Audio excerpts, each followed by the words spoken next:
normally we have like something like a quote, but I think today, Tom, you should just clap in your hands in front of the screens. Okay, right, because I need this to edit everything. And yes, fuck the quote. Today we are talking about our top 5 favorite movies of all time with 5 honorable mentions. And before we start with that, I have the great honor to present a special guest star appearance. Please introduce yourself. I'm really bad at this. Hi, thank you so much. I'm Sam from Sammy's Reviews.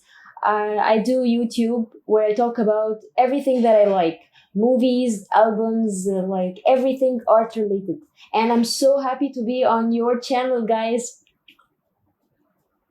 We are very honored. My name is Philip. And I'm Thomas. Yes, welcome. We're very happy to have you.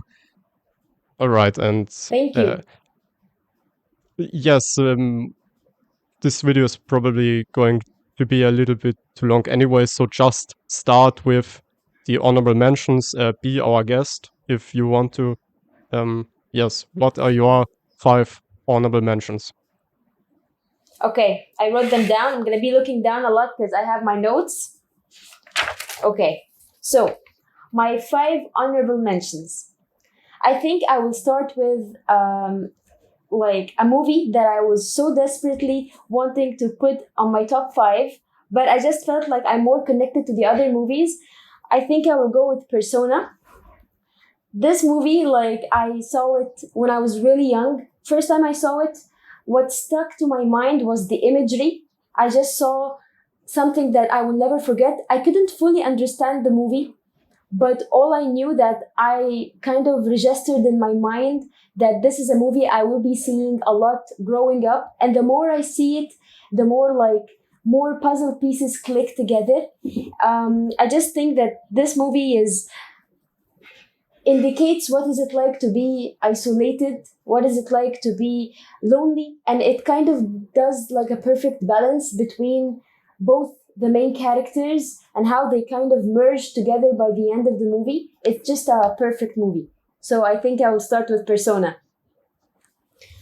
Okay, so my second honorable mention, I will go with Birdman. Alejandro Naruto is a director just that I just connect with. Any of his movies, they just like feel like we understand each other. I like the way he directs. I like the pacing of his movies. I like how he presents his narratives. It's just I was kind of in between Birdman and Bardu, but I just think Birdman is a perfect movie. The camera work in this movie and the cinematography by Lubisky, it's just something that sticks to your mind. This movie is shot as if it's a one long shot, the entire movie. It's mimicking that. And for someone who loves cinema, this is just like a dream come true. And of course, the story of the Michael Keaton and Edward Norton, and just the story of Batman in general, and how they are just there's so much theater in this movie. It's just, made for cinema lovers in general. I love this movie so much. It's a great character study. And a movie that's a bit more recent, and but I'm sure I want to put it in my honorable mentions, is my third pick, which is Parasite by Bong Joon-ho. This movie, I saw it in a full cinema. And it was just such a surreal kind of experience because everyone was just so attentive to the movie. No one was talking. No one was kind of just blinking an eye. And the pacing and the tone of this movie is so entertaining and keeps you at the edge of your seat. And I could feel the energy around me in the cinema. And there was like this specific dramatic long shot in the middle of the movie. It was just like keeps heightening and heightening with an amazing soundtrack, and suddenly, with everybody's gut instinct, everyone just clapped after the scene in the cinema. Everyone, just for a second, everyone wanted to clap, and they did, and it was amazing. It just felt like I'm watching a movie that's going to become a cult classic in 5 to 10 years. So Parasite, it's a beautiful social commentary about like the social ladder in our life, and it's so entertaining. So that's my third pick. Okay, so the final two movies, I think I will go with Amour with Michael Haneke. I love Michael Haneke. That dude is brilliant. I remember in 2018, I took the entire year just watching Michael Haneke movies. I was obsessed with him. I went back to seeing like TV movies. You guys like him? I love him. I think Tom is like, yeah, I'm kind of indifferent on him. The couple movies I've seen by him, I like, but I never fell in love with any of them. Okay. It's just, I love Michael Haneke so much. I feel like um, he's so confident in what he wants to say, and he keeps incorporating the same ideas in different ways in his movies. And he's such a perfectionist, so his movies are so it just sticks to your mind. I remember when I saw Amour, I saw it twice. First time I saw it, I believed that I thought I saw one of the most miserable, horrible, devastating movies of all time. And I was like, "Oh my god, what is that? I'm depressed." And then second time I saw it, I just felt like this is the most beautiful, the most romantic, the most humane movie I've ever seen. And I don't know what is it with the shift, but I just feel it was kind of a character development. I understood what is it like to be human, and that being human or being in a relationship with someone or friends with someone, it comes with responsibility, which is something that's heavy to kind of be familiar with at a young age. Maybe that's why I had this shift, but it's a truly passionate and harsh slap in the face of a movie. But I love Amour. Final honorable mention, I had to put a horror movie, and it's also recent. So I'm gonna be putting The Witch. I love The Witch. I think The Witch is a perfect movie. The Witch is a perfect movie, honestly. I think it's a being a period horror drama piece of a movie, and it gives off like folk tale kind of aesthetic to it. And I love the idea of the movie, the idea that there is a reason for evil, and there is the movie just poses the question, what is evil and where does it come from? And it also gives you the answer that bullying and hatred and just feeling that you are unheard is the root of all evil. This is what makes people react and then become evil. So I just think and it was Anya Taylor-Joy's debut, and I love Anya Taylor-Joy. I just feel like The Witch is a perfect movie, from the cinematography to the direction to the acting to the screenplay. It offers everything I want from a movie. And these were my 5 honorable mentions. yes, very nice. Thank you. I think it makes sense for me to continue because I also have Persona in my honorable mentions. This was my favorite movie for a very, very, very long time because not because I personally vibed with it necessarily. That's because I've thrown it out of the list and so on. But because it is really just so perfectly made. I agree with that. And by perfect, I mean that when I watched it, every shot and every cut was so interesting that I was like on the edge of my seat just because of the edits and so on. And I can probably recap half of this movie shot for shot and create like a shot list and be like 50% accurate at least, because but it's so intense. I think that's what I should maybe make clear, that my honorable mentions are not really like the numbers 10 to 6 on my list. It's a completely different list in a sense than my actual top 5 favorite movies. So my top 5 favorite movies are those movies that I would take on an island with me because I vibe with them, because I love them, and so on. Those honorable mentions are the movies that I think are so brilliantly made that I cannot but admire them and love them for that, but they are just like too intense, right? Like you're the people that you admire most, at least that's the case for me, are not really people that I want to spend a lot of time with necessarily because they are so intense. If someone is really incredibly smart, you really don't want to be with this guy all the time and so on. So, yes, Persona is just too intense for me. The same thing with Sans Soleil by Chris Marker. Um, I think this took the place as my favorite movie after Persona, and I also threw it away because it's like too intense. Um, it is, I would say, the most important movie for upcoming filmmakers. This is always my recommendation. What the fuck? My my fucking headphones just shut off, or at least they said power off. Ah, never mind.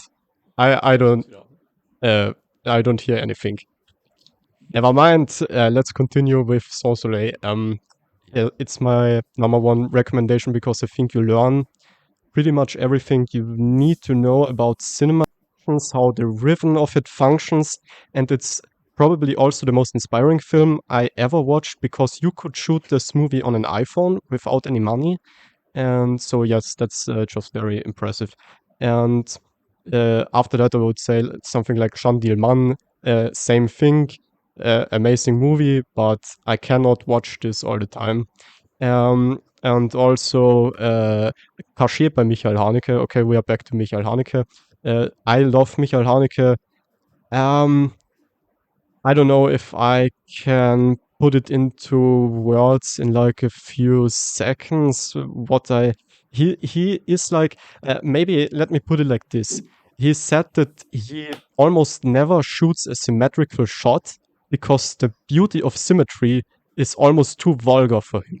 It's the same thing with music. Like he loves music, and that's why he puts so little music into his movies. He just respects it so much, and it's like such a rarity that you see someone who is not just saying, "Yeah, I want to make movies because it's like fun for me, and I think it's all like a big joke. Let's explore some ideas and so on." I mean, I appreciate that. I like that. I like Quentin Tarantino and Lars von Trier and so on, who I think are doing things like that. But for Haneke, it really seems to be like a quasi sacred thing to do, and I highly admire that. And yes, and the last one, then of course, the logical progression of this is of course 166 minutes of madness, which is like a movie that we made over probably a decade, and it's probably not a great movie, but it captures our childhood in a, I think, very honest way. And it's not like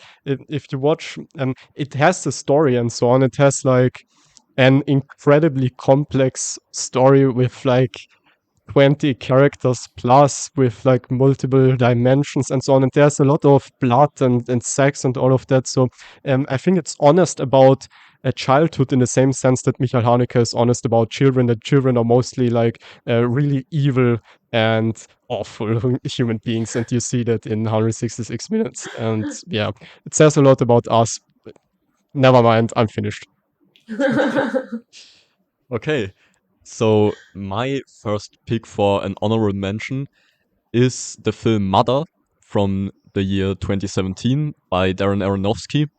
This is a film that I never, ever, ever would have expected to like as much as I did.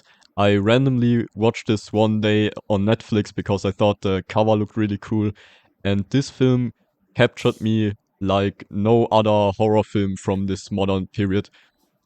I mean, we've talked about The Witch a little bit, and I like this film very much. Other people maybe will call Hereditary or something the modern horror masterpiece. I say it's Mother. This film raises my pulse every time I watch it from start to finish. It's really an incredible film. It has surrealistic elements. I don't know how to describe it. It's a very unique experience, and I highly, highly recommend it to everyone. My next film is also a horror film, one that I've loved since I first saw it as a child, probably, which is A Nightmare on Elm Street by Wes Craven, the original. This is just a very fun film. This is a film I throw on for my friends when we have a movie night or something. You know, you got your classic slasher story, basically about just some teens fighting off an evil character. Freddy Krueger is a really fun horror villain. He is one of the few that has that actually speaks, that has one-liners and stuff. Robert England plays him perfectly, in my opinion. And yeah, it's a film I can throw on all day, every day. It's just a lot of fun. Not so much fun is my next film, M, by Fritz Lang, which is very much a dark crime drama. I mean, it has a certain sense of humor that Lang always uh, manages to get in there somehow. But in its essence, it's a film about a child murderer, and Lang very cleverly uh, helps us to understand this murderer's perspective. Uh, why not exactly sympathizing with him, it's a very philosophically complex film, in my opinion, and the time we have is way too short to go into all the details. It's also brilliantly crafted, of course. It's one of the all time greatest. I don't think anyone would disagree. And the same could be said for my next film, The Cabinet of Dr. Caligari, from the year 1920. It's a German expressionist film, which is a movement I very much love. And this film is visually so unique that some people credit it to for giving Tim Burton basically his entire career and stuff. um, yeah, all the sets, even the shadows, are painted on by hand, and the screenplay is incredible. The screenplay is one of my favorites of any film ever. Uh, Again, it's quite complex. People are still trying to figure out what exactly it all means in the end. And yeah, again, a film that everyone needs to watch at least once, in my opinion. And the last film on my list of honorable mentions is one that I really wanted to put in, but I just couldn't. It's The Godfather, of course. It's an all-time classic, and I mean, I always liked The Godfather ever since I first saw it, but the last time I rewatched this, um, it was really funny because in my head, while I was popping in the Blu-ray and stuff, I was going through the scenes that I was looking forward to watching, and I was like, "Oh man, this opening is so great! I can't wait to watch it." And the entire wedding scene actually is so great. And then the scene where the guy gets shot at the fucking You what's it don't called? have to explain the entire movie. You got I was about to no, but that's exactly my point. I in my head I literally went through the entire movie and was like, man, I'm so looking forward to every single scene, and that's something pretty unique to this movie, and that's why I put it in the honorable mentions. Uh, yeah, I've never had that with any movie basically. That before watching, I go through it in my head, and I'm like, yeah, I'm looking forward to literally every second of this almost 3 hour movie. So yeah, those are my five honorable mentions. uh, yeah, I mean, That's great. I disagree with that, but whatever. I also wanted to say, Holger, it would be interesting to know the only movie I have not seen from this entire list is Birdman. Have you seen all the other movies? I'm curious. I haven't seen all the films. I also haven't seen Birdman. I have seen Persona, um, probably also at a too young age to really appreciate and understand it.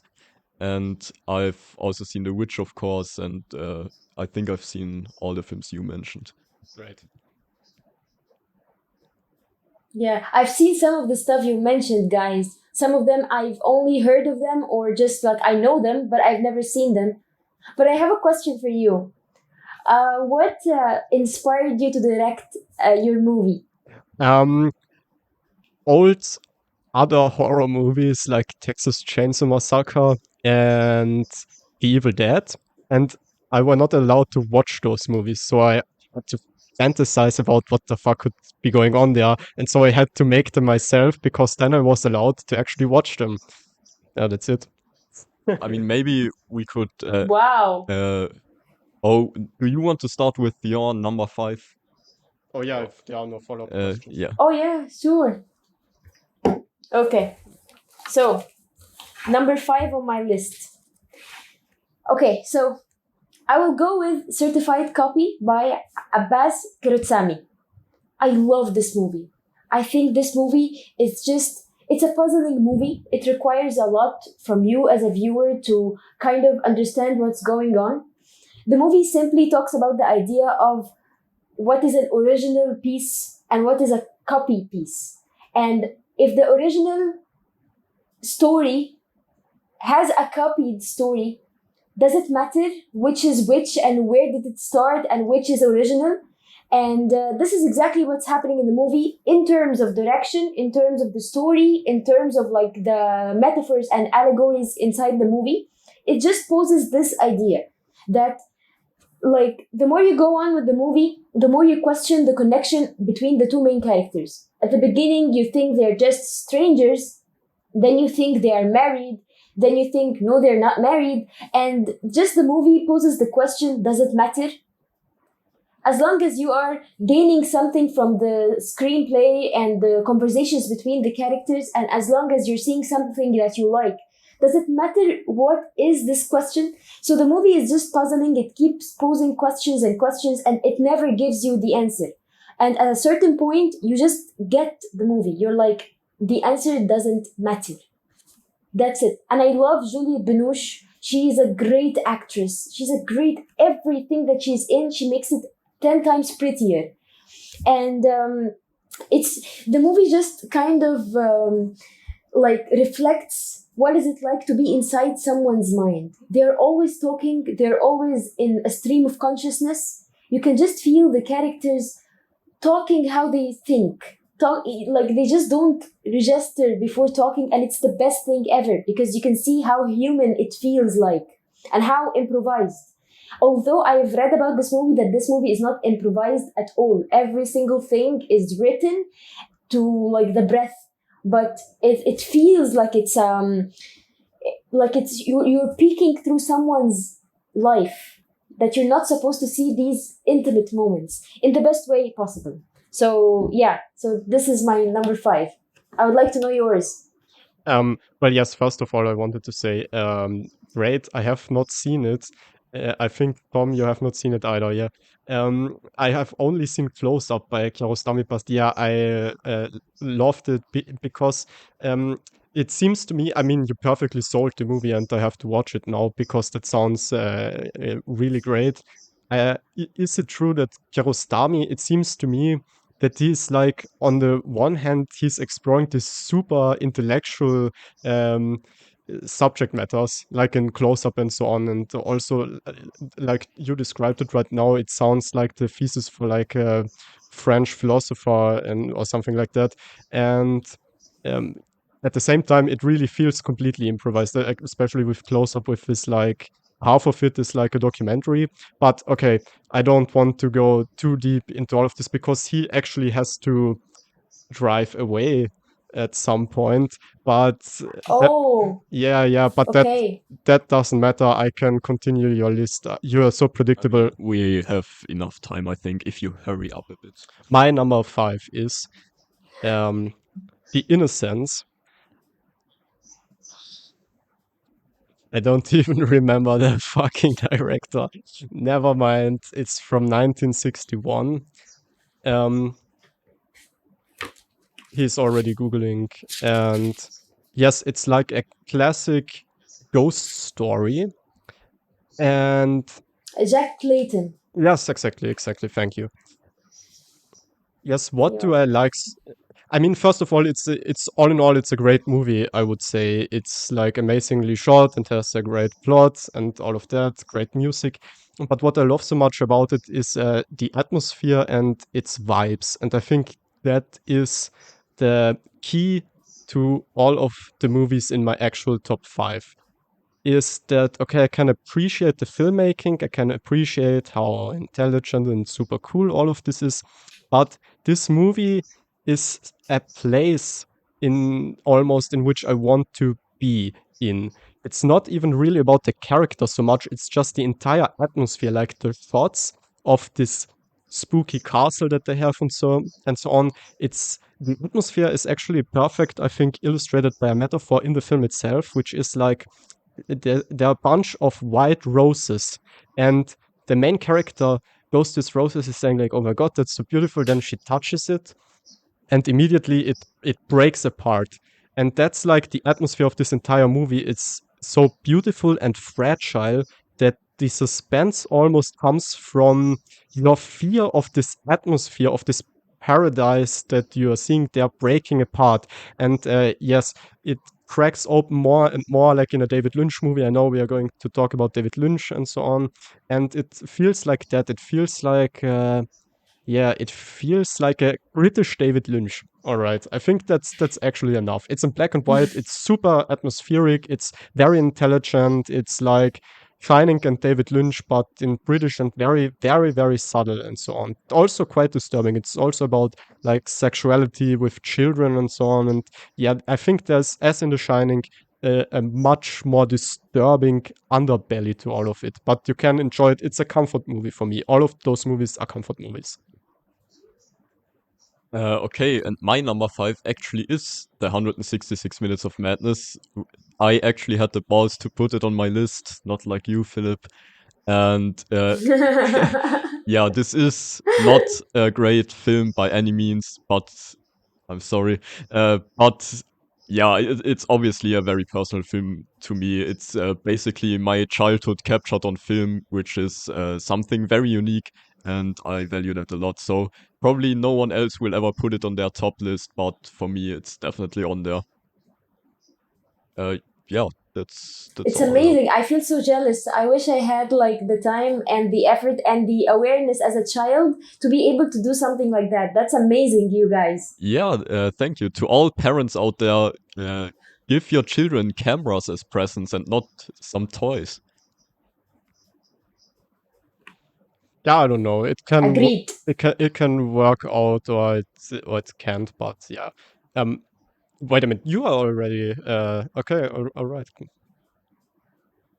Continue with your next if there are Okay, yeah, no it's mine. follow-up questions to Okay. this. Or So, so my number 4 is Yorgos Lanthimos' Dogtooth. I love Dogtooth. It's a great movie. It's very absurd, it's very bold, it's very bizarre. Once you finish it, you feel like you've seen something you will never see again. No one will do this again. This movie is so random, so like the screenplay is insane. I can't imagine the main characters when they received the screenplay what was going on through their head. They were like, this dude is insane. Like, I don't know what is this, but it's a great movie. It's basically one big metaphor.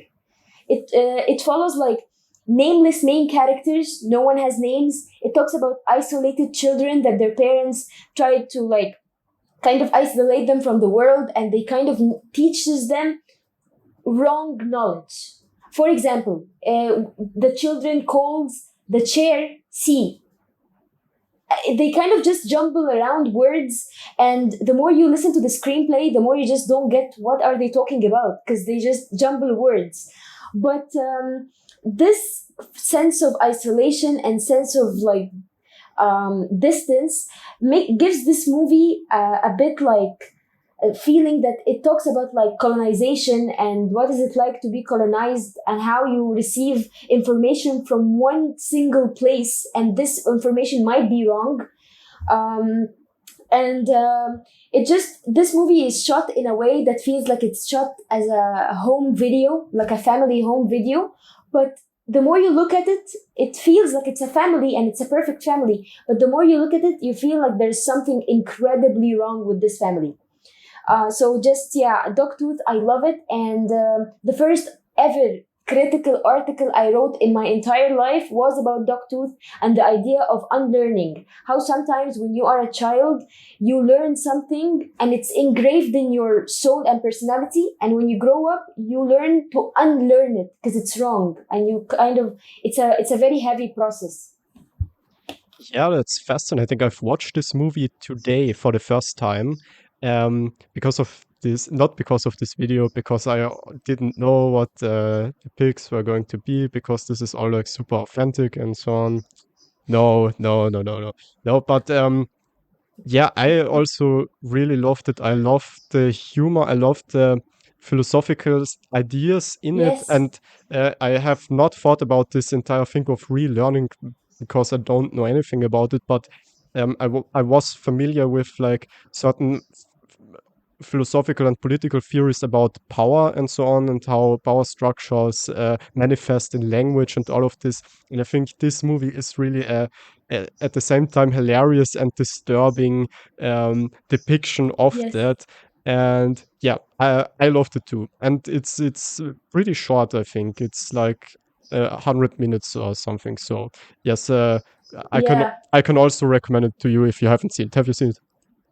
I haven't seen it. I've only seen Poor Things by Lanthimos, and I liked it. So yeah, I might check it out. Yeah. All right. So my number four. Yes, I love Poor Things. Yeah, me too. Sorry that we are going so fast. I think we have. I don't know. It's okay. Okay. So my number four is, Tom. You're going to hate this, but you already know what's gonna come.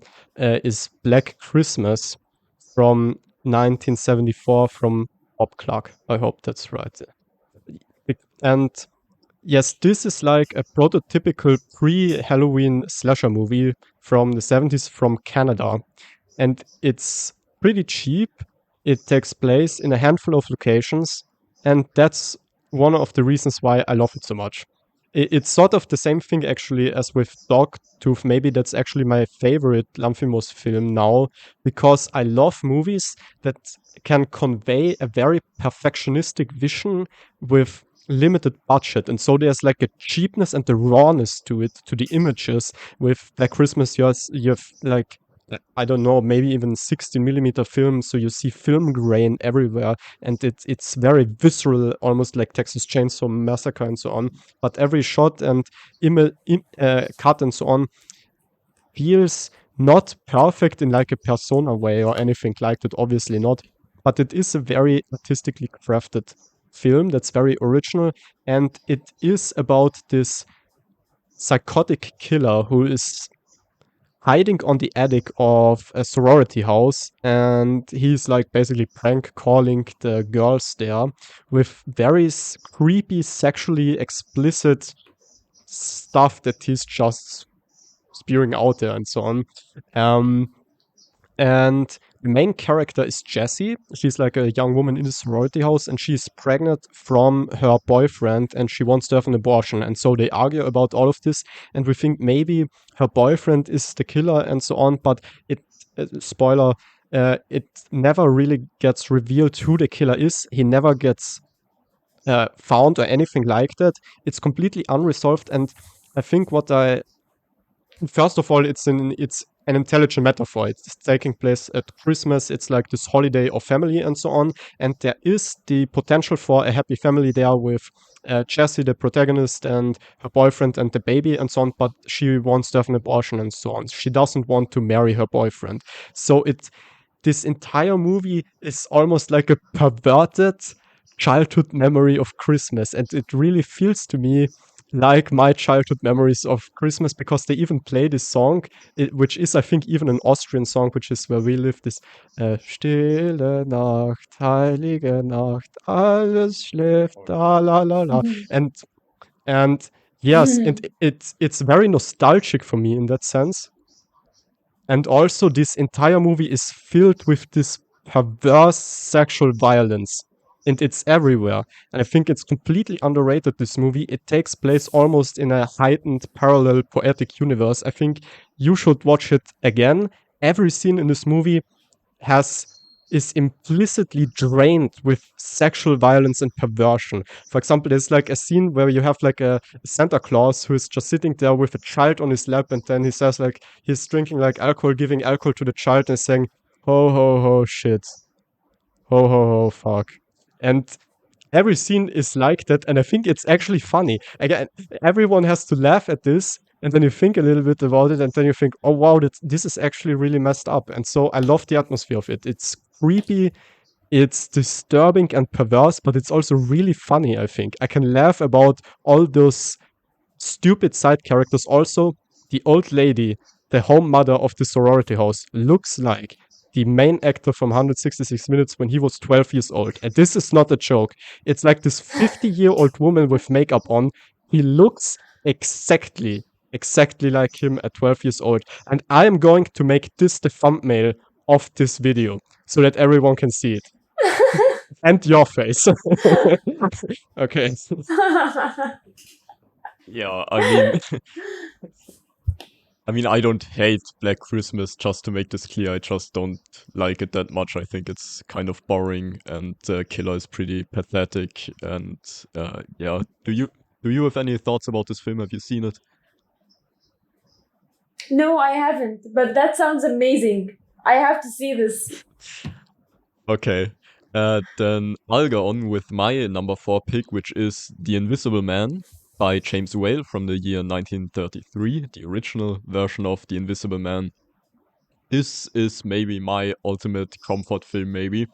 I saw it a lot as a kid, and it's just a really fun time, mainly because of Claude Rains, who is, of course, a legendary actor, but this was kind of his breakthrough role. And he plays this mad scientist who has turned himself invisible before the start of the film. And the entire film, he tries to turn himself visible again, but the way he turned invisible, the chemicals that he injected, also make him slowly go insane, which is a really cool concept. Of course, this film is based off the H.G. Well novella, which is a very different kind of story, actually. I mean, it's the same premise, but it's very different. Uh, so yeah, this film is carried by Claude Rains, definitely, but also the screenplay, it's especially the dialogue is really genius in my opinion. This is one of the most quotable films of all time. Like every other sentence is an iconic line in my opinion. And of course, the special effects are absolutely groundbreaking. Basically, making green screen effects before cameras could even see color for the most part. So yeah, absolutely groundbreaking film.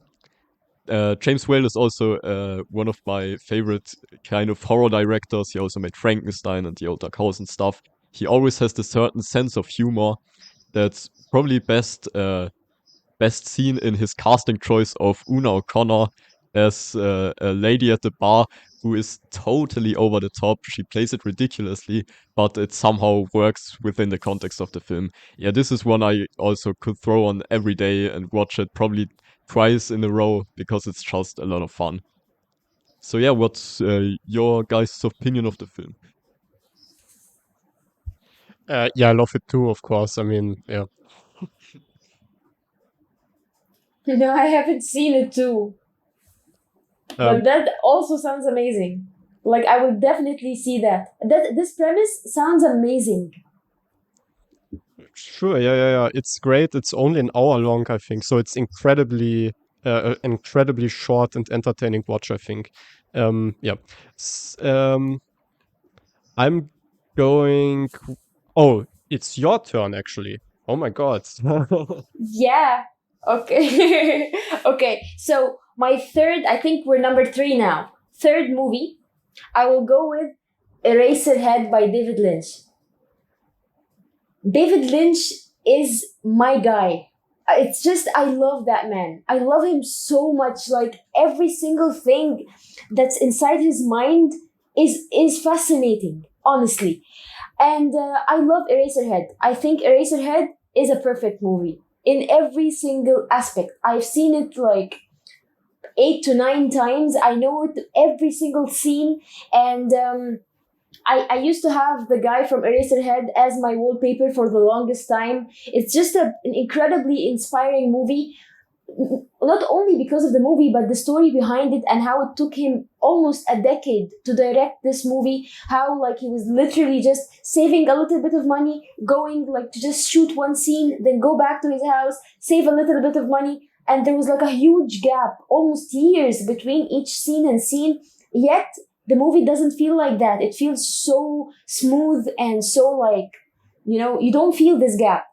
And the depiction of David Lynch to the era of industrialism, and how at that time it felt scary, how like there is so much pollution in the air, the ground, the streets look so nasty, and how he just depicted the idea that there is so much industry, how it ruined the pureness of earth, and earth just became a very black and white place. It's a place that just, it's not colorful, it's not pure anymore. And I don't have to say this, but David Lynch is an incredible director that can direct dreams, and he's just so good at it.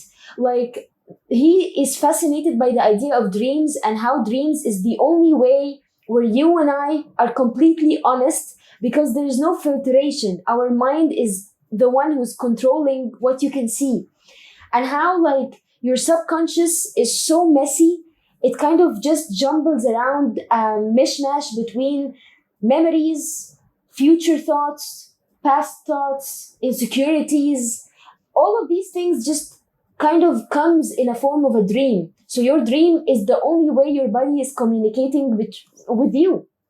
And also the practical effects with the baby, how the baby looks like an alien. Oh my god, brilliant, it's brilliant. And I read that after they finished making the movie, he did not want anyone to know how they made this baby, so they went into like a random desert and they buried it, so no one has to like find out the secret how he did. Oh my god, that's amazing. This is why I love cinema, because there's just this is a passionate person.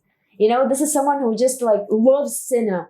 And it's just the honest depiction of how creating a family, having a wife and a children is such a heavy burden. It's just a burden. And cinema is the only place where you can be honest and no one is going to judge you. So yeah, that's my number three, Eraserhead by David Lynch. Yes, I loved that movie. I agree with everything you just said, except maybe one thing. I think you said that our dreams are like completely unfiltered. Actually, I'm not really sure if I would agree with that. I think with David Lynch, it's almost like the dreams themselves have something like an own language that you have to decode, and at some point you realize what it's trying to convey to you, and then something breaks, right? Like in this scene in Mulholland Drive when they are in the Silencio club and so on, and she realizes that it's all an illusion and so on, and in this moment she has like this panic attack, and then the entire movie basically breaks and so on. So yeah, I don't know, but that's like a super complex theoretical discussion, I think. But yeah, Eraser is a beautiful nightmare. I don't know, Tom, do you have any opinions? I mean, yeah, look, I like David Lynch as a guy. I respect him as an artist. I'm not the biggest fan of his films, I have to say, but Eraserhead is one of his better ones, definitely, in my opinion. I don't love it or anything. I think the uh, metaphor works well enough. Like, it's a good film. I have nothing really against it, but don't feel this. I don't feel very engaged in it. Yeah, I mean, I'm going to talk about David Lynch later on more. I also can say I watched this movie the first time with the super unfamous Austrian director Amro El-Tetawi, who also originates from Egypt, by the way. And we watched this movie for the first time, and his interpretation was, okay, so is this movie taking place in a gigantic falafel? He thought that the guy in the beginning was like flying through a gigantic falafel world. And that was so but he is a surrealist too, definitely, and his interpretations of movies are always more surreal than the actual movies, and he even managed to do this with Eraserhead, which is quite an achievement, I have to say. All right, without any further ado, shout out to Amro and so on if you ever watch this. And yeah, my number three is The Long Goodbye by this guy from Three Women and from McCabe and Miss Miller, Robert Altman. Robert Altman. And I love Robert Altman. I actually don't like his like multi-character epics. I've only seen Nashville. Uh, if we are talking about his famous multi-character epics with like 20 plus characters, I didn't like Nashville at all. But all of his intimate, small-scale character dramas, I absolutely adored. I love McCabe and Miss Miller. It's my favorite Western. I would have put it on this list too. I love Three Women so much. I love The Long Goodbye. What they have in common is there's such a deep understanding of loneliness and melancholy in these films, and they have a very soft surrealism above them.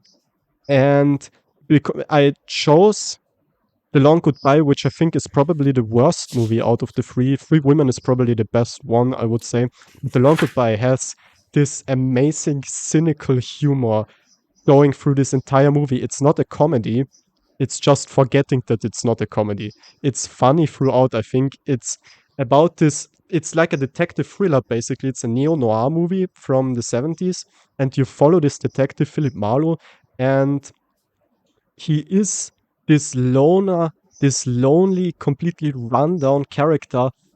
And you follow him through this sort of almost dream landscape, like in a David Lynch movie. There's, for example, always the same song playing wherever he goes. Through the radio, people are singing it at parties and so on. And it's this deeply melancholic song called The Long Goodbye. And it's like it's following him.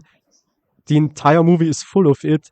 And his strategy to get along in this world, in this incredibly lonely, dark world where like every relationship between human beings in this entire movie goes catastrophically wrong. There's no relationship in this movie that doesn't end in a catastrophe. And his strategy against that is like this incredibly cynical humor. And it's really hilarious. And at the same time, it's the bluesiest movie of all time, I think. I watch it and it's like blues for 2 hours, but at the same time, I'm like chuckling. I'm not like laughing out loud, but I'm chuckling because I don't know. I just like his punk rock attitude almost towards all of this. And it has an interesting and engaging story. And yes, I can watch this movie over and over and over and be deeply moved by it, but also just be entertained by it. And there are like deep philosophical ideas in this movie. Robert Altman is a great artist and a very serious artist. Um, but yes, you are not really confronted with them in the same way that you are confronted with all of this in Persona and so on. So this movie is, I think, great, but it's not that exhausting like something like 166 minutes. That's it. Have you seen the movie? What are your thoughts? I've seen only Three Women, and I think this movie is amazing. Like, I just feel like, as you said, it's a depiction of loneliness, and it's a depiction of what really goes inside your head when you are lonely. Not in a romanticized way, in a glamorized way, in a cinematic way, no. In like a realistic way where you feel like, even if you're over this kind of feeling and you go back to this movie, you're reminded how the taste of loneliness feels like. It's a I will definitely see The Long Goodbye. I haven't seen any of Altman's films, unfortunately. I know it's kind of a blind spot. He's a very famous director, so I'll definitely check out some of his work. And now I'm gonna talk about my number three, which is The Milky Way from the year 1969 by one of my favorite directors of all time, Luis Buñuel. He's famously a surrealist director, so his films sometimes don't make that much sense on a logical level. And The Milky Way, in my opinion, perfectly balances his surrealist style and humor with a narrative, sort of. We follow those two homeless people, basically, who just wander from one city to another city, and encounter a bunch of different weird characters and people and situations. It's really hard to describe this film because every single scene is something completely new, completely different. What they all have in common is this sort of religious satire, which is something I really appreciate. I think this film is hilarious. We have made it kind of a tradition to watch a Buñuel film at Christmas with the family, and it's always only us two who laugh at the jokes, but that makes it even better, in my opinion. Yeah, this is one of the funniest films ever made to me. I could quote it all day long. And again, I could only recommend it to anyone. It's also a very well crafted film. Buñuel is not only a brilliant surrealist, he's also a brilliant just director. Uh, so, yeah. Have you seen the film? Have you any thoughts? I've seen for Buñuel, I've seen Belle de Jour and The Discreet Charm of the Bourgeoisie, and I love both of them. They are very different movies in general. I think that The Discreet Charm is the one of the most entertaining movies ever.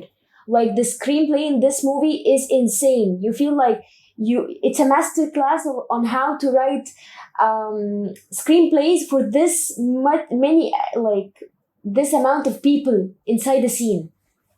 But I will definitely see this one too. The Discreet Charm is also one of my favorites, and in my opinion, the Milky Way is kind of similar to the Discreet Charm in the sense of entertainment and humor. I think That's amazing. I think that the Milky Way is not as entertaining as the Discreet Charm and so on.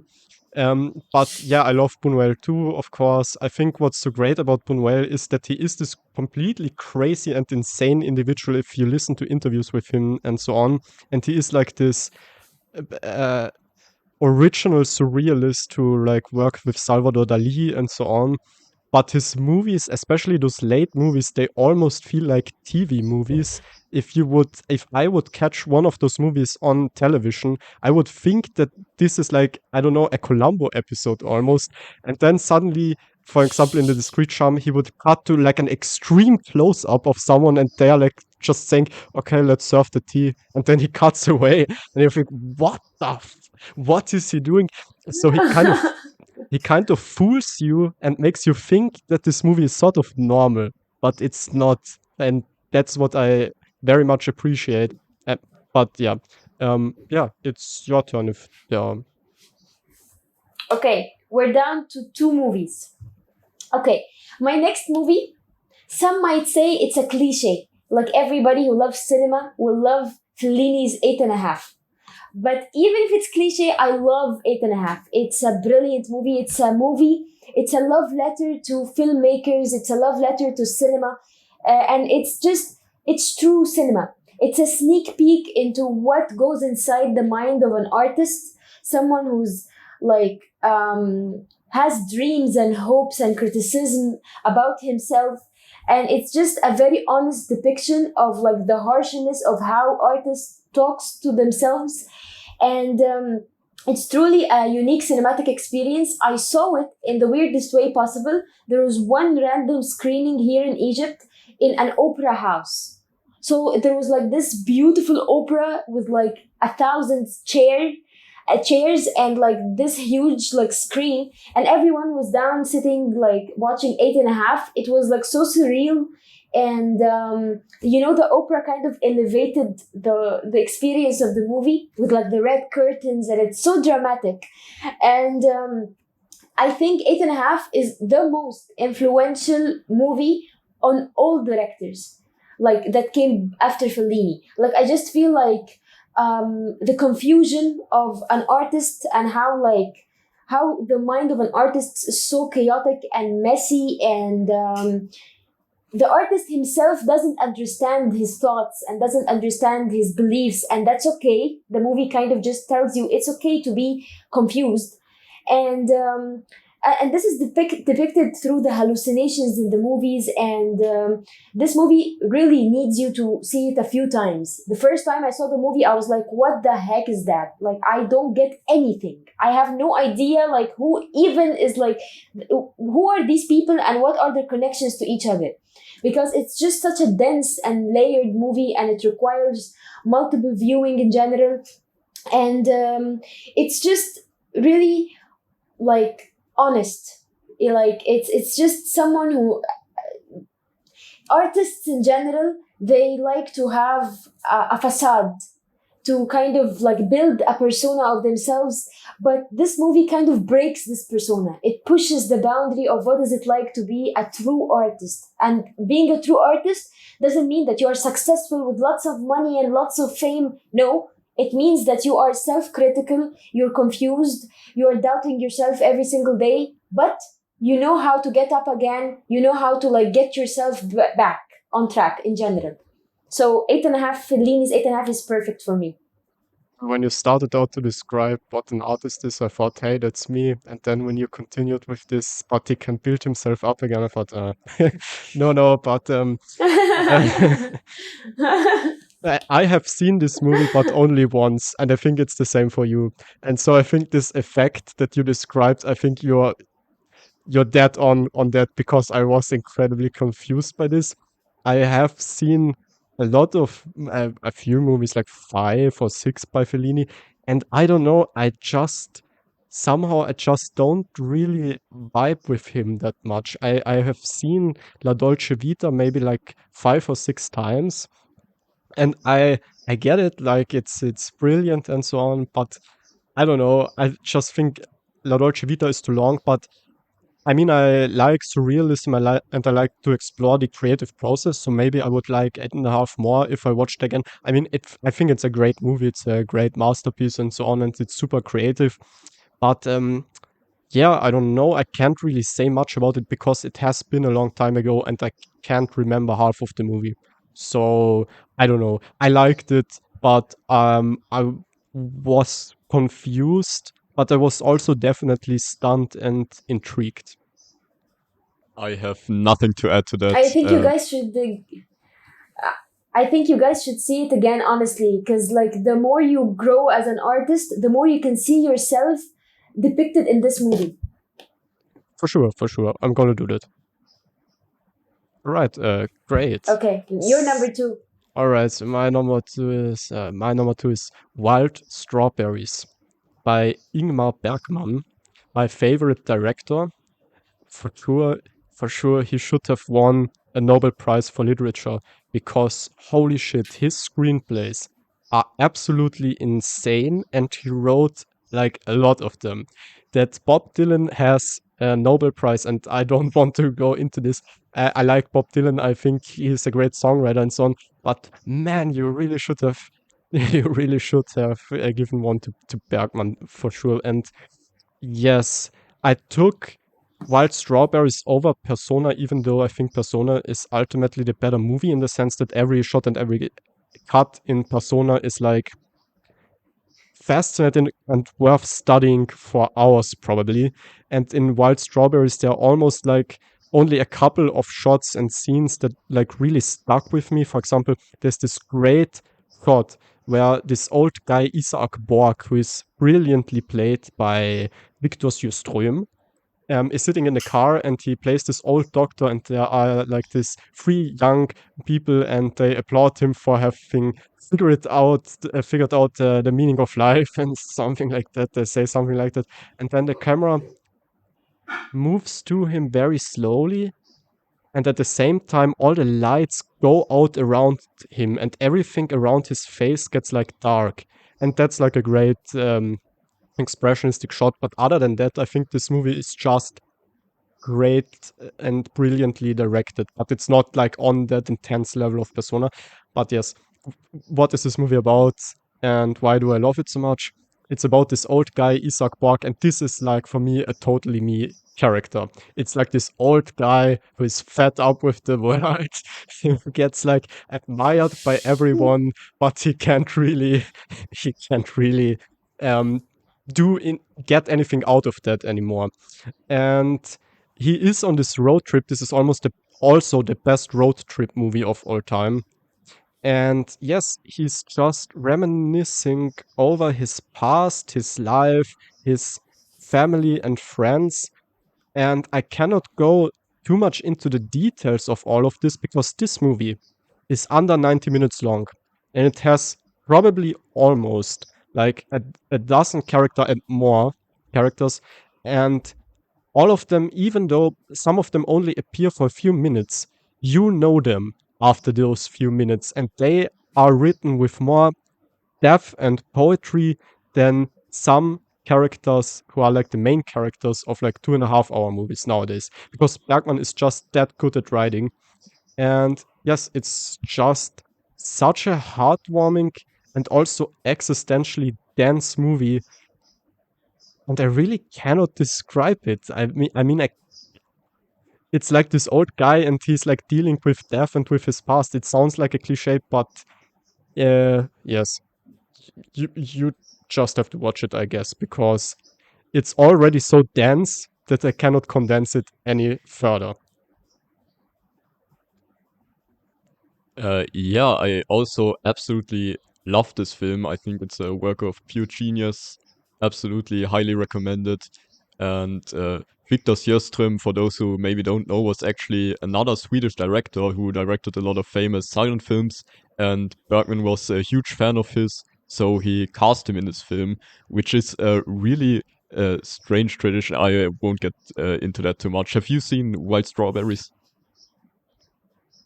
Yeah, I've seen it actually. There was a festival here in Cairo when I was probably 15, 16, and they screened all of Bergman's movies. So as a 16-year-old, I for an entire week I was seeing two Bergman movie, like one after the other. So at the end of the week, I just felt like I'm a bit smarter. I've like consumed so much like good sentences and like amazing writing. I just feel like I became like a little bit of a smarter person. And Wild Strawberries is an excellent movie.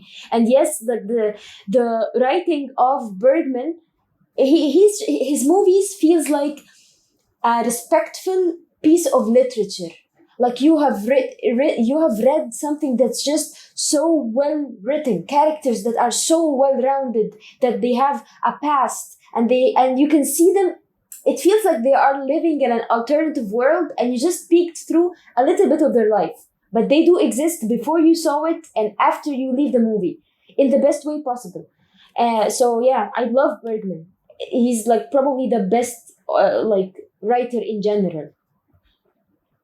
Okay, so complete whiplash to my number two pick, which is the Rocky Horror Picture Show from the year 1975, I think, which is this insane pop musical love letter to 50s sci-fi and horror films.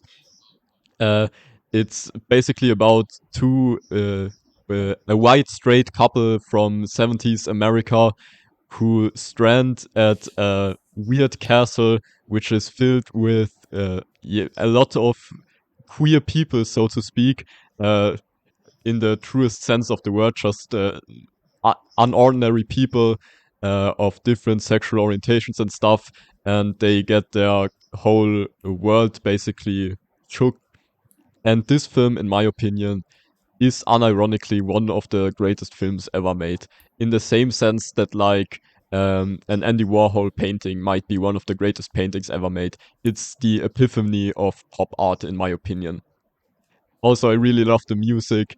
It gets stuck in my head every time I watch this film. And which was also really cool, I actually watched this in a packed theater in Vienna a couple of months ago, and they handed out free alcohol and stuff, and the whole crowd was shouting along. It was a really unique and fun movie going experience, and has kept this film. Those sort of events have kept this film alive. Literally, since it was first released, it's been continuously shown in theaters, which makes it the longest running film of all time. Wow. Yeah, I mean, I really enjoy it too. I mean, I'm not that much in love with it or anything. The thing is, I just hate musicals for some reason so much that even the really good ones that I actually really like Dance in the Dark, this one, and also I love, of course, Singing in the Rain and Wizard of Oz and so on. But yeah, it will probably never. Actually, I was about to put Singing in the Rain in my list. Oh yeah, Singing in the Rain is absolutely incredible. Have you seen Singing in the Rain? Of course. It's fantastic. But yes, have you seen the movie? No, I haven't. But I love the way you described it, how it's like it feels like an Andy Warhol, like a painting, like it's the epitome of pop. I love that. I'm Such not. a good sentence. I mean, it's a good sentence. I just don't think that it's accurate because I'm not sure. Um, Comparing it to Warhol, I'm not really sure because it's like this horror movie homage of like goth and so on. And Warhol, I think, is much more inspired by, I don't know, like other things of pop culture, but not necessarily goth, right? But that's not really what I mean. What I mean is his the way both of those Andy Warhol as a whole and the Rocky Horror Picture Show take pre-existing works of art and of pop culture and yeah, kind of paint spray over it to make it more colorful and more artistic in a sense. And yeah, this way to transform pre-existing art, in my opinion, is on its peak at in the Rocky Horror Picture Show and with Warhol's art. Understood. Okay, so my turn. My favorite movie. Okay, so I went back and forth, but I think a movie that I'm very confident to go with is In the Mood for Love by Wong Kar-wai. Oh my god. Wong Kar-wai is like a hopeless romantic, like, and he is just someone who is so in love with people. The more you watch his movies, the more you just feel how he appreciates the small things that makes us human. The way we laugh, the way our eyes closes, the way like our teeth are crooked, the way our hair is messy, all these little things is what makes him a great director. He just loves depicting fun humans in general. And again, here in Egypt, also there was like a bunch of screenings for Chungking Express and In the Mood for Love and Fallen Angels and a bunch of Wong Kar-wai movies. But In the Mood for Love, I've seen this movie for like 5 times, and every single time I see it, I feel like there's like things crawling on my skin from how beautiful every single aspect in this movie is. The movie just depicts the idea that you are seeing two main characters going through a story, and in the middle of the movie, you realize that the director is also telling you the story of two completely different characters through their story. So you feel like you are seeing what is it like to be human, how humans are just little cute beautiful creatures that are just, you know, they get hurt and they need one another, to kind of heal themselves. And the soundtrack in this movie is absolutely stunning. Like, I kept on listening to the soundtrack of In the Mood for Love for like 4 years straight. Every single time I start like driving or anything, I just put it on, and it makes me feel like I'm in love. I'm in love with cinema, and the cinematography in this movie, the colors, the color correction in this movie was absolutely beautiful. It feels like you're watching a bunch of paintings. And the main characters are so pretty. The way they dress is so pretty, along with the colors in the background, with the cinematography, with how elegant everyone is just acting. It just feels like you are watching a painting moving in the best way possible. And it's just Wong Kar-wai is, again, he's a hopeless romantic. The more you look at him and the more you look at his characters, the more you understand how humans are after all this hatred and evil and horrible things happening in the world, after all, we're just fragile, small little creatures who need to be loved and love other people. We need this to survive together in this world.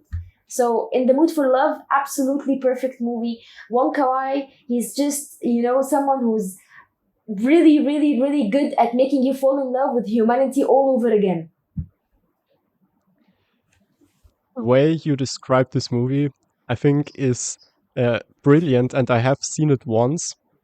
But I don't know, it's so complicated with me and this movie because I think that I have got it, like why it's so good, but it somehow left me oddly cold when I watched it the first time. I don't know why. I just was sort of confused a little bit. Also, uh, yeah, I don't know what to say about it. I just thought, oh wow, yeah, that's really incredible. Uh, I just wasn't in the mood for it, I guess. No pun intended. Oh my god. Um, no, but yeah, I can't explain it. I think I should love this film, but I don't. But maybe it's also just my problem generally with this entire topic of the mood for love and so on. And I think it is a mood piece to some extent. Maybe you agree or disagree, but a lot of what makes this movie special, I think, is this ambience of like these rooms and situations and the thoughts and the frames through which those characters are like moving and they are existing in these places. And that's like something that is very important to me, as I think I've explained, is like the world of a movie and the landscape and so on. And it's maybe just too romantic for me. Maybe that's my problem with it. Maybe that's why I enjoy Haneke a little bit more. Or for example, with The Long Goodbye and so on, where I say that no relationship ever works and it's all a big catastrophe. In a sense, this movie is, I think, I heard Wong Kar-wai say this, I think, in an interview, that this movie is actually pretty dark if you look at it closer. I think everything that you said is completely correct and so on, but also there is like a certain melancholy and sadness, of course, of this movie. So yeah, but somehow I just didn't vibe with it. But I've only seen it once, so I have to watch it again. Yes. And I think that the beauty in this movie is how, this is what I was trying to tell you, that we as people, we are lonely and we are fragile and we need one another. And this is the beauty in the movie. Like I'm not saying romantic in like love or relationship. No, romantic as like human connection in general. Like the movie like makes you feel like part of being human is being fragile, is needing people to just accompany you through this harsh life in general. And this is why I think he's a hopeless romantic, because he just believes that we can make good communities, we can connect to one another. I mean, it sounds so great, so I think I'll just have to watch it again and so on. But yeah, it's yeah, I don't know. Have you seen this? I haven't seen any of his films, unfortunately. I know he's like this super celebrated director. I really need to watch it, yeah. I'm sorry. Yeah, you have to see In the Mood for Love and Chunking Express, because that's like so entertaining. It's a perfect That's movie. his other big one, right? Yeah. Yeah, I have not seen Chungking Express. Mm. I've only seen Fallen Angels and In the Mood for Love, and I liked Fallen Angels a lot more because they were just like, like shootouts and bam bam and so on, and I like that, and really crazy fish-eyed lenses and so on. It just felt like a little bit like In the Mood for Love, but with schizophrenia or something. And yes, I think I'm going now to my number one if there are no further comments. All right. So my number one pick is uh, Twin Peaks. I am going to say Twin Peaks Fire Walk with Me, which is like the Twin Peaks movie, but I would also just say like the entire Twin Peaks. I don't know what even to call it, franchise, I guess. Um, yes, it's by David Lynch, the movie and the entire TV show. Um, I'm not really sure. I think I will just explain what the movie is about. And yes, it's just too much going on in the entire franchise to explain it all. But the movie is basically about all the things that I'm interested in art in general. It's like probably one of the best and deepest character studies of all time that like pretty much half of David Lynch's movies are that, I think. And it explores this deep trauma in a young girl, woman. I think she's supposed to be like 16 in this movie or something. And yes, I don't know if I Yeah. can really explain this without spoiling the entire thing. But so I'm going to be very abstract. But this movie is basically one of the darkest, most disturbing movies about trauma, sexual violence, loss of innocence, drug abuse, prostitution, crime, all the things that I like in movies and so on that are like really dark. This is one of the most disturbing movies I've ever seen, and it's also um, one of the. It has to be the most brilliant depiction, I think, of trauma from sexual violence in cinema because again, and I don't know how David Lynch is doing this. It seems to me that I don't think that he's like analyzing everything he's doing. It's like the guy from 8.5, I think, much more, that he somehow has an understanding how the subconscious works and how the subconscious processes things. So he can say something like, okay, I'll write a story about sexual violence, but he can almost see all of that through the perspective of the unconscious, which is like super unique and strange and absolutely rare. And I think he has the greatest talent for doing this from pretty much any artist that I have ever encountered.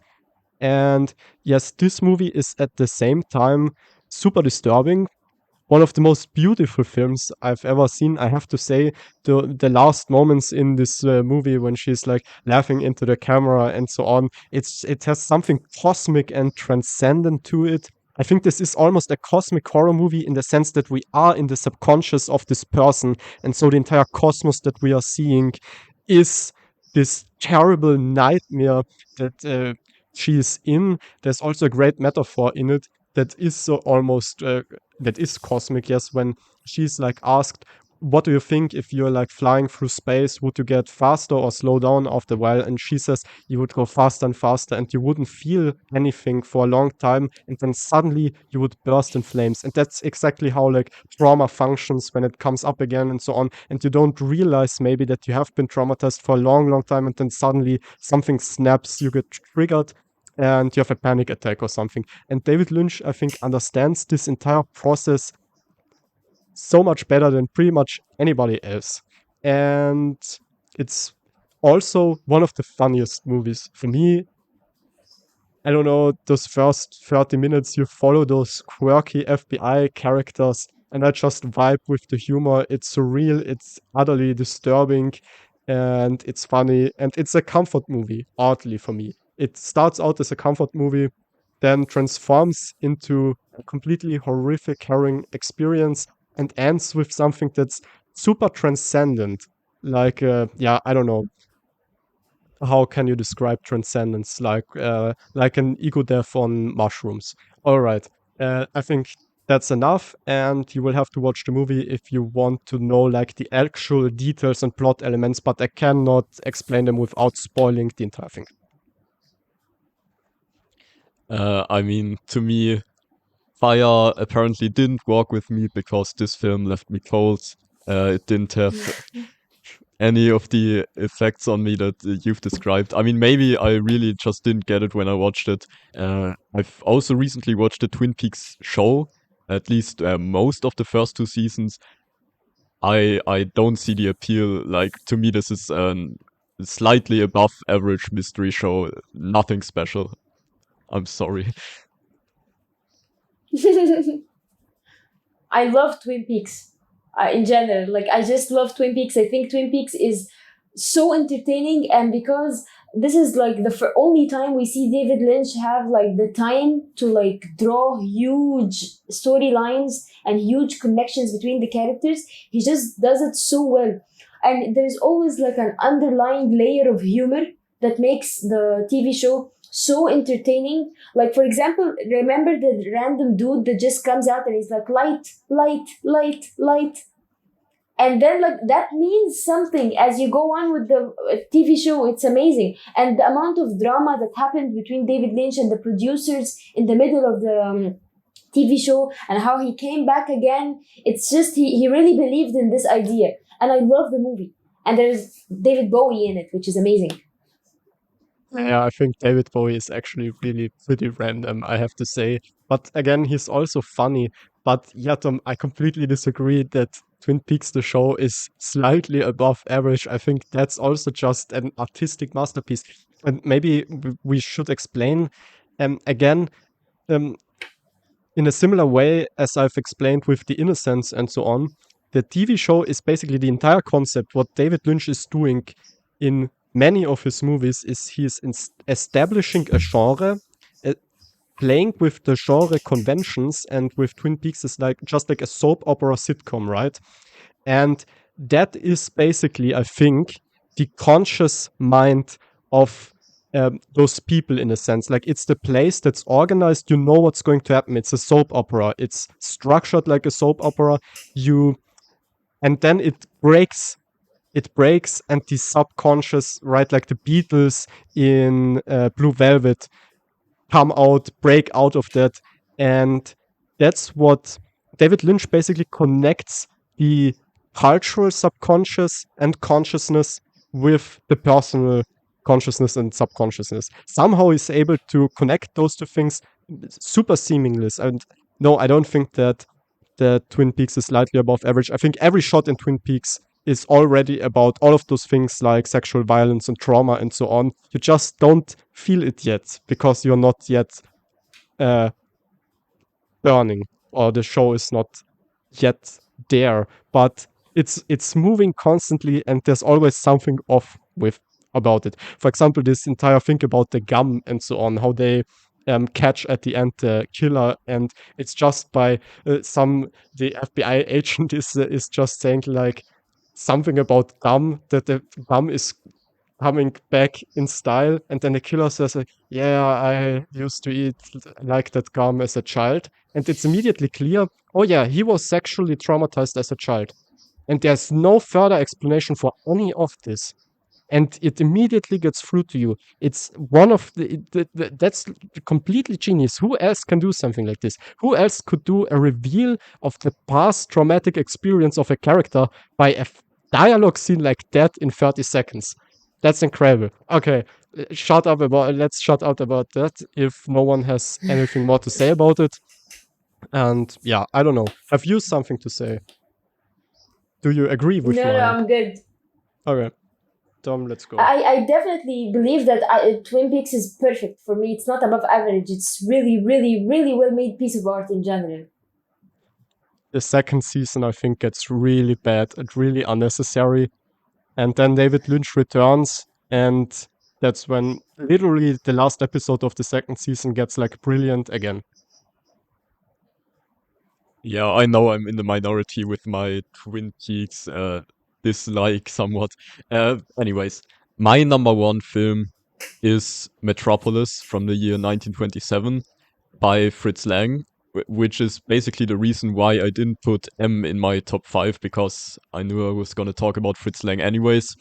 And yes, this film to me is one level above everything else. Like, forget every other film we've talked about. Metropolis is on a completely different level.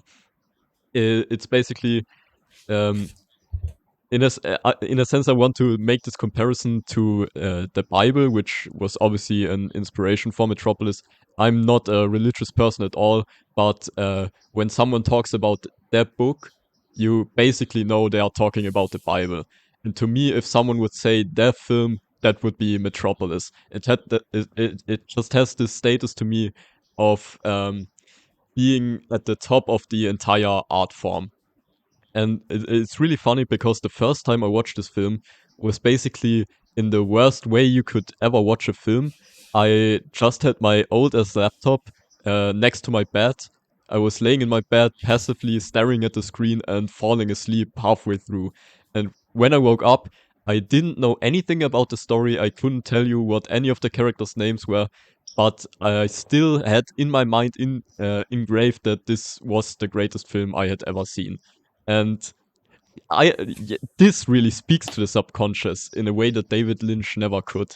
Uh, this film is an absolute masterpiece, and every time I rewatched it, I'm in awe again that it actually does hold up to my high expectations. Um, yeah, another thing you can do with this film, which I've actually done to show another brilliant aspect of it, you can open it up on YouTube or wherever you find it and skip to any random frame. Just pause the film, skip to any random frame, and I guarantee you, you could print it out and hang it on your wall as a piece of art, and no one would bat an eye. This film is the definition of every frame a painting. It's beautiful. The story is uh, complex, yes, but also very human. It very much speaks to us as a species and as a society. It has been called communist by the fascists and fascist by the communists, so that should tell you that it's fairly honest in its politics and its messaging. And yes, this film is way too rich to break down in a couple of minutes. I could talk literally all day about it.